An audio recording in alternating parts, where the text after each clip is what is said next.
झेप मराठी, आरसा महाराष्ट्राचा। जळगावमध्ये 25 वर्षीय तरुणावर गोळीबार।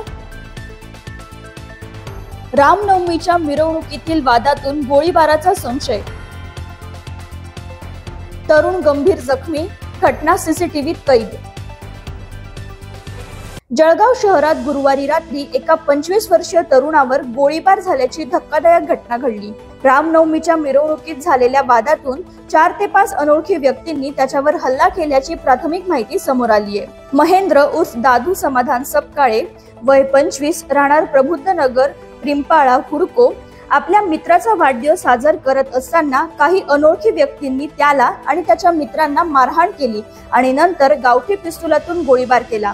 या गोळीबारात महेंद्रच्या कमरेजवळ गोळी लागून तो गंभीर जखमी झालाय। हल्ल्यानंतर आरोपी घटनास्थळाहून पसार झाले। जखमी महेंद्रला तातडीने जिल्हा शासकीय वैद्यकीय महाविद्यालयात दाखल करण्यात आले असून त्याच्यावर सध्या उपचार सुरू आहेत। ही घटना मीनाताई ठाकरे मार्केट जवळील सेंट जोसेफ शाळेसमोर रात्री सुमारे 9:15 वाजता घडली। घटनेची माहिती मिळताच पोलिसांनी तत्काळ घटनास्थळी धाव घेतली। रामनवमी मिरवणुकीत झालेल्या वादाच्या रागामुळे ही घटना घडल्याची प्राथमिक माहिती समोर आली आहे। या प्रकरणी रात्री उशिरा गुन्हा दाखल करण्यात आला असून पुढील तपास पोलीस करत आहेत। अशाच वेगळ्या आणि ताज्या बातम्यांसाठी पाहत रहा झेप मराठी, आरसा महाराष्ट्राचा। संपादक प्राध्यापक अनिल चव्हाण, धुळे।